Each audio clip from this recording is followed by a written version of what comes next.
2024 లేదా 25లో డిగ్రీ లేదా బీటెక్ చదివారా? సాఫ్ట్‌వేర్ జాబ్ కోసం ఎదురు చూస్తున్నారా? అయితే కోడ్ జ్ఞాన్ 100 డేస్ కోర్సులో చేరండి, జాబ్ సాధించండి. నమస్తే, వెల్కమ్ టు సుమన్ టీవీ. నేను మీ యాంకర్ శ్రీ. యాన్సిస్టర్కి సంబంధించి చాలా మంది అయితే రకరకాల ప్రాబ్లమ్స్ అయితే ఫేస్ చేస్తూ ఉన్నారు. దానికి సంబంధించి ఒకరు కూడా కాల్ చేసి ఒక క్వశ్చన్ అయితే అడగడం జరిగింది. సో ఈ రోజు ఆ క్వశ్చన్ ఏంటి, ఆ క్వశ్చన్లో అసలు ఎలాంటి తీర్పు ఉంటుంది కోర్టు పరంగా అన్నది మనకి ఇన్ డీటెయిల్డ్గా ఈ వీడియోలో చెప్పడానికి హైకోర్టు అడ్వకేట్ అలగిరి రవీంద్రనాథ్ గారు ఉన్నారు. వారిని అడిగి తెలుసుకుందాం. నమస్కారం సార్. నమస్తే అండి శ్రీ గారు. సార్, యాన్సిస్టర్ ప్రాపర్టీ ఏదైతే ఉందో యాక్చువల్గా హిందూ ఫ్యామిలీలో పుట్టిన అమ్మాయి ఎవరైతే ఉన్నారో లవ్ చేసి ముస్లిం వ్యక్తిని ప్రేమించి పెళ్లి చేసుకోవడం జరిగింది. ఇప్పుడు హిందూ వారసత్వం చట్టం ప్రకారంగా యాన్సిస్టర్ ప్రాపర్టీలో తన తండ్రి ఆస్తిలో ఆ కూతురికి హక్కు ఉంటుందా ఉండదా? దీని గురించి చట్టం ఏం చెప్తుంది? దీన్ని ఎలా చూడాలి sir? Very interesting question Shri గారు. నేను మనకి కాల్ రావడం కూడా జరిగింది దీనికి సంబంధించి. Ancestral property Hindu section act 1956, 1955 అదేవిధంగా అమెండ్మెంట్స్ కూడా ఉన్నాయి మనకి. వీటన్నిటి దృష్ట్యా క్లియర్గా ఇన్ఫర్మేషన్ ఏంటంటే, ఒక తాతలు అసలు ఫస్ట్ యాన్సిస్ట్రల్ ప్రాపర్టీ అంటే ఏంటి తెలుసుకోవాలి. అంటే ఏంటి అంటే 4 తరాల నుంచి వస్తున్నటువంటి ప్రాపర్టీ ఏదైతే ఉందో దాన్ని యాన్సిస్ట్రల్ ప్రాపర్టీ అని అంటారు. ఒక ప్రాపర్టీ కంటిన్యూస్గా వెళ్తుంది. ఇక్కడ ఈయన వీళ్ళ బ్రదర్స్తో పాటు అంటే ఒక ప్రాపర్టీ సుమారుగా 10 ఎకరాలు ఉంది. ఆ 10 ఎకరాల్లో 4 అన్నదమ్ములు ఉన్నారు. 4 అన్నదమ్ములకి నలుగురికి 4 వాటాలు వెళ్ళిపోయాయి. 4 వాటాలు చొప్పున ఒక్కొక్కరికి ఒక 2.5 ఎకరాలు వచ్చేసింది. ఆ 2.5 ఎకరాలకి ఎవరైతే ఉన్నారో అతనికి తన పిల్లలు, తన కూతురు ఏదైతే ఉందో ఆ కూతురు ఒక ఇంటర్ రిలీజియన్ మ్యారేజ్ చేసుకుందాడు. ఇంటర్ క్యాస్ట్ మ్యారేజ్ కదా, it is inter religion marriage. అంటే నాన్ హిందూస్ని మ్యారేజ్ చేసుకుంది. ఒక ముస్లిం వ్యక్తిని తను ప్రేమించి పెళ్లి చేసుకుంది.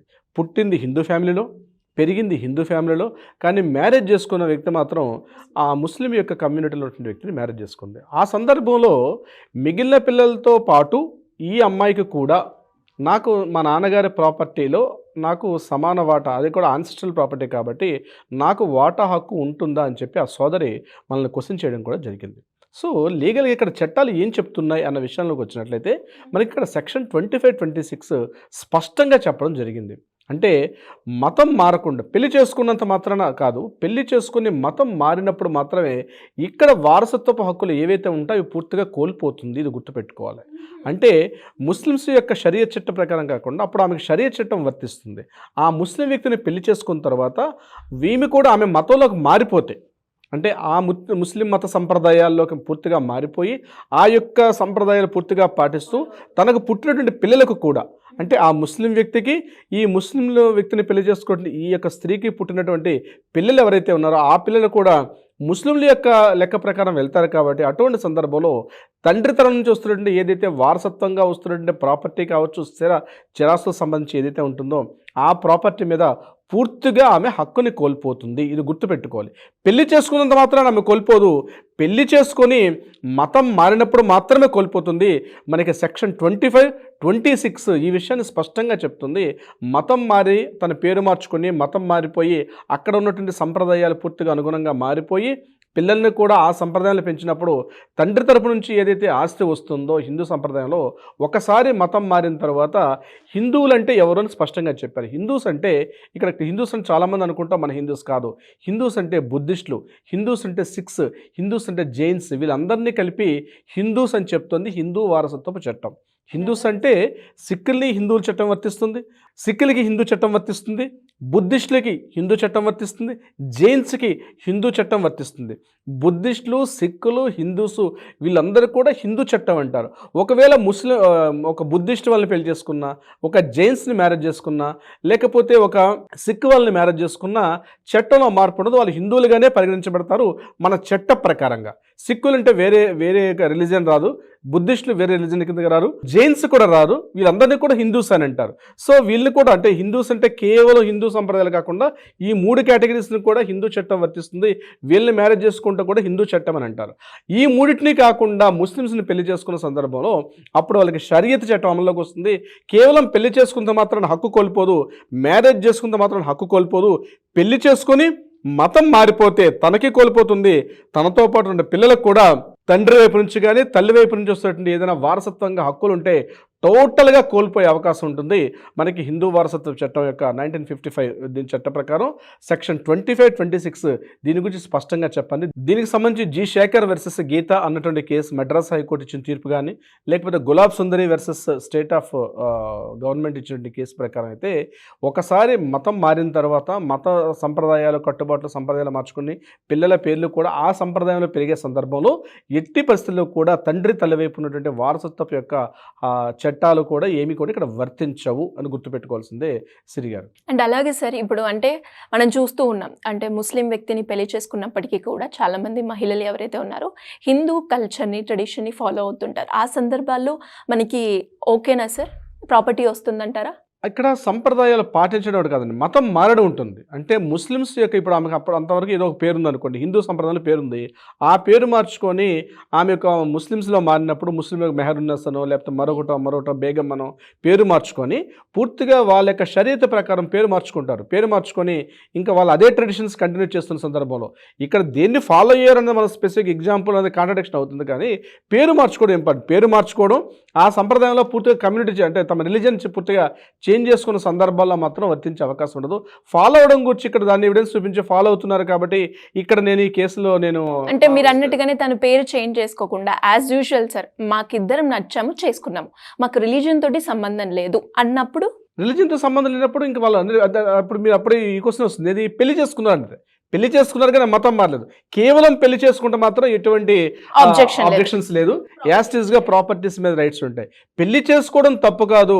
పెళ్లి చేసుకొని మతం మారి వాళ్ళ మత సిద్ధాంతాలు అనుభవించినప్పుడు మాత్రమే ఈ యొక్క యాక్ట్ వర్తిస్తుంది తప్పించి పెళ్లి చేసుకున్నంత మాత్రాన వీళ్ళకి ఇక్కడ హక్కు కోల్పోతారు అనుకోవడం కరెక్ట్ కాదు. అండ్ అలాగే సార్, ఇప్పుడు ముస్లిం కమ్యూనిటీ గురించి మాట్లాడుకున్నప్పుడు అంటే ముస్లిం వ్యక్తిని కొంతమంది పెళ్లి చేసుకున్నారు, ఇంకొన్ని కేటగిరీలో మనం చూస్తే చాలా మంది క్రిస్టియన్ కూడా పెళ్లి చేసుకునే సందర్భాలు కూడా మనం చూస్తుంటాం.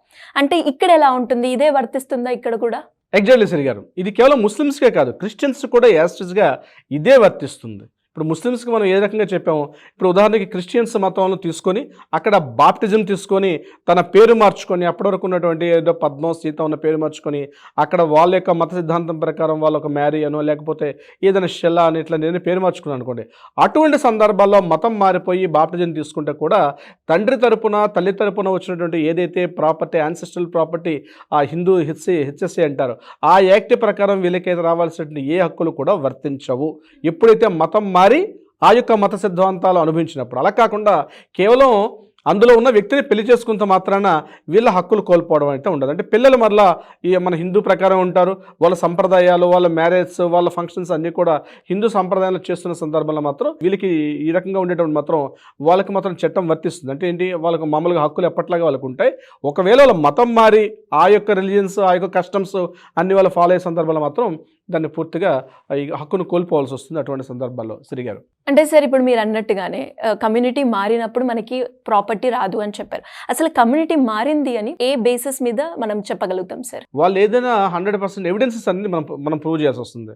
అంటే అమ్మాయి ఏదైనా పొరపాటున క్లెయిమ్ చేసేటప్పుడు ఆ అమ్మాయి నాకు కూడా ఇందులో వారసత్వ హక్కు ప్రకారం నాకు ఈ ప్రాపర్టీలో హక్కు రావాలని చెప్పి మతం మారినటువంటి వ్యక్తి క్లెయిమ్ చేసుకున్న సందర్భంలో ఆమె మతం మారింది, ఆమె పలానా ఎవిడెన్సెస్ మా దగ్గర ఉన్నాయి అంటే వాళ్ళు ఫొటోస్ కానీ ఇమేజెస్ కానీ లేకపోతే వాళ్ళ కార్డ్స్ కానీ వాళ్ళ పాస్పోర్ట్స్లో కానీ ఆధార్ కార్డ్స్లో కానీ లేకపోతే వాళ్ళ సర్టిఫికేట్స్లో కానీ పిల్లల యొక్క సర్టిఫికేట్స్లో వాళ్ళ పేరెంట్స్ సంబంధించి వచ్చేటువంటి సందర్భాల్లో ఇట్లాంటి సందర్భాల్లో ఇటువంటి ఎవిడెన్సెస్ అనేది తప్పనిసరిగా మనం కోర్టుకు చూపించి ఈ సందర్భాల్లో ఈమె మతం మారిపోయింది కాబట్టి హిందూ సంబంధించి రాదు కాబట్టి అని చెప్పి మనం కోర్టులో ప్రూవ్ చేయగలిగితే అప్పుడు దీనికి ఖచ్చితంగా వ్యాలిడిటీ అయితే ఉంటుంది. సిరిగారు, మీరు అన్నట్టుగానే ఇంకా దీని గురించి ఎవరికైనా కూడా ఇన్ డీటెయిల్గా క్లారిటీ కావాలి అన్నా, లేదు ప్రాపర్టీ రిలేటెడ్గా, ఫ్యామిలీ రిలేటెడ్గా ఎవరికి ఎలాంటి ఇష్యూస్ ఉన్నా కూడా లీగల్ పరంగా మేము ముందుకు వెళ్ళాలి అన్నప్పుడు మీ అడ్వైస్ కావాలి అంటే ఏ రకంగా మిమ్మల్ని అప్రోచ్ అయ్యే ఛాన్స్ ఉందంటారు సార్? తప్పనిసరిగా సిరి గారు, కింద స్కూల్తో నెమ్మని కాంటాక్ట్ చేయగలిగితే ఇటువంటి వివాదాలకు కానీ లేకపోతే క్వశ్చన్స్ కానీ సలహా సంప్రదింపులు కావాలంటే కూడా తప్పనిసరిగా కింద స్కూల్తో నెమ్మని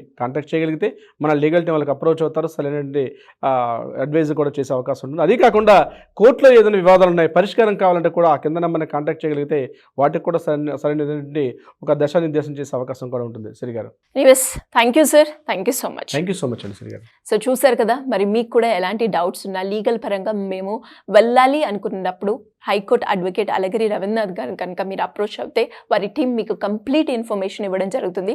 దానికి సింపుల్గా మీరు కింద స్క్రోల్ అవుతున్న నెంబర్ని సంప్రదిస్తే సరిపోతుంది. Thank you. సుమన్ టీవీలో మీ పర్సనల్ అండ్ బిజినెస్ ప్రమోషన్స్ కోసం కింది నెంబర్కి కాంటాక్ట్ చేయండి.